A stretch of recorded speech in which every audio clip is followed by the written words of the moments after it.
नमस्कार, आवाज इंडिया में आपका स्वागत है। मैं हूं अंजनी मिश्रा।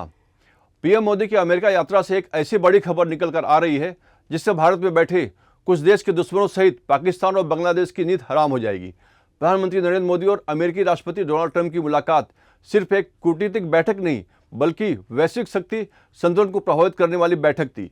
प्रधानमंत्री मोदी की बैठक से स्पष्ट है कि भारत और अमेरिका की रणनीति साझेदारी और मजबूत हो रही है, लेकिन क्या कुछ ताकतें इस रिश्ते को कमजोर करने की कोशिश में हैं?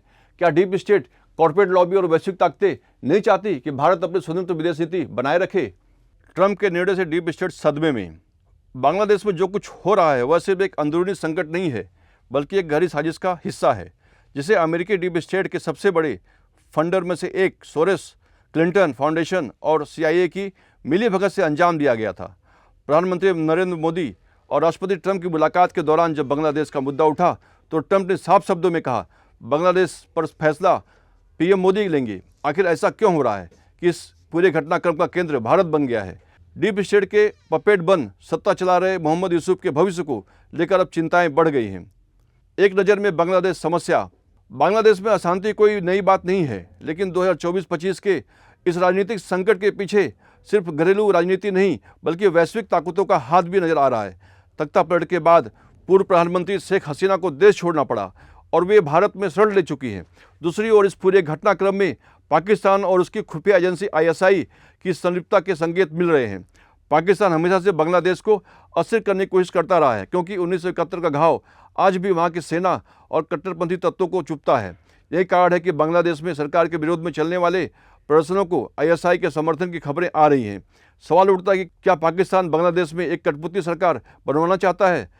बंगाल और चटगांव के इलाकों में चरमपंथी समूहों की बढ़ती गतिविधियां यह संकेत देती हैं कि संकट का इस्तेमाल इस्लामिक कट्टरपंथ को हवा देने के लिए किया जा रहा है। बांग्लादेश में हिंदू समुदाय पर हमलों और मंदिरों को निशाना बनाना कोई इत्तेफाक नहीं हो सकता। यह एक सुनियोजित रणनीति का हिस्सा है ताकि डर और अस्थिरता का माहौल बनाया जा सके। बड़ी भारत की भूमिका। भारत इस पूरे संकट में क्या कर सकता है?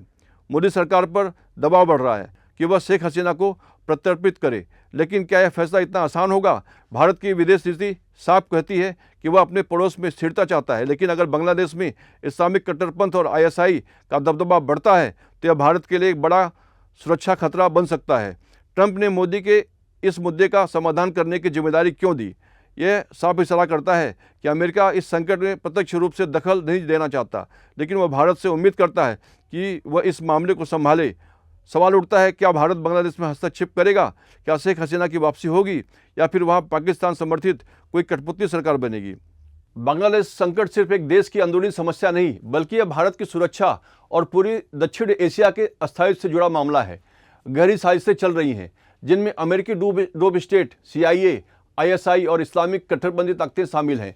मगर ट्रंप के इस निर्णय के बाद डीप टेस्ट की भूमिका पर लगाम लगेगी। बावजूद इसके मोदी सरकार को सतर्क रहना होगा और यह तय करना होगा कि भारत की सीमाओं के पास आतंक और अस्थिरता न बढ़े। क्या भारत इस चुनौती का सामना कर पाएगा? यह आने वाला वक्त बताएगा। अगर आपको जानकारी पसंद आई हो तो चैनल को लाइक करें, शेयर करें और सब्सक्राइब करना ना भूलें। धन्यवाद। जय हिंद।